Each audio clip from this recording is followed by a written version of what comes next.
Et à propos d'argent public et de prélèvement, on évoque souvent ce qu'un ministre, Pierre Moscovici, avait appelé le ras-le-bol fiscal. Eh bien voici le pays des contribuables heureux. Le Danemark est l'État où l'on paye le plus d'impôts au monde, bien davantage qu'en France, mais là-bas, personne ne s'en plaint. Envoyé spéciaux Anaïs Barr, Hervé Pozzo. Il existe un pays pas si lointain où les citoyens aiment payer des impôts. On est heureux de payer des impôts, car en échange, on a la sécurité sociale qui nous sauve en cas de problème. Le Danemark est le pays où on paye le plus d'impôts au monde.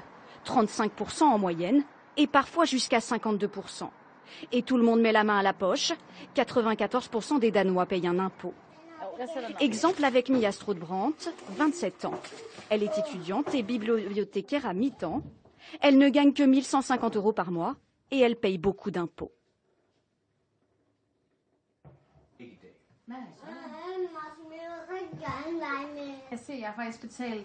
J'ai payé 319 € aux impôts le mois dernier sur mon salaire.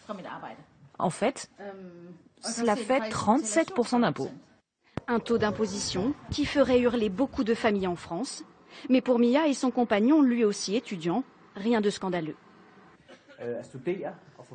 Payer des impôts, après tout ce qu'on a reçu, c'est normal. On rend à la société ce qu'on nous a donné. Et s'ils sont contents, c'est qu'en échange, ils ont le droit à énormément d'aides sociales. Il y a d'abord cet appartement, un logement étudiant à loyer modéré, 3 pièces pour 300 € par mois.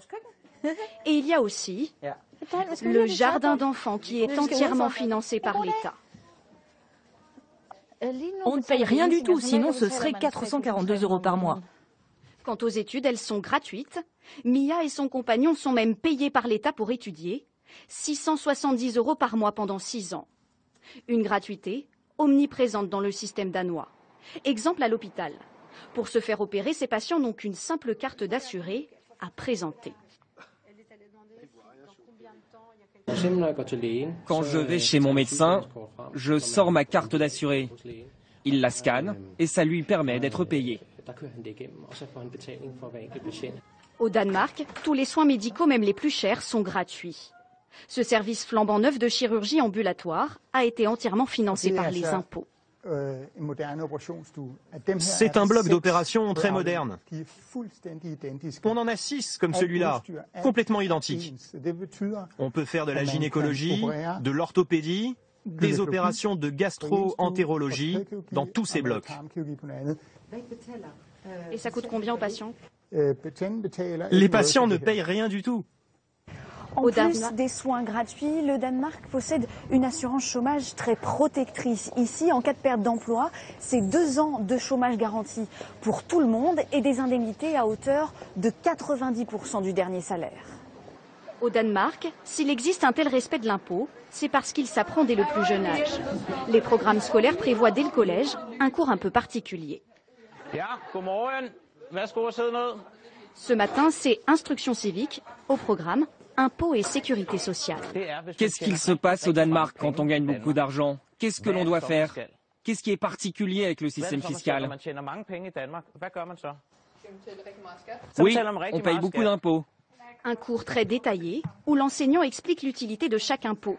La leçon semble très vite assimilée par les futurs contribuables. Plus tard, je suis prêt à donner la moitié de mon salaire à l'État. Parce que je sais que pendant toute ma vie, grâce aux impôts, on va me financer beaucoup de choses. Comme mon appareil dentaire ou mes études, il faut bien les rembourser.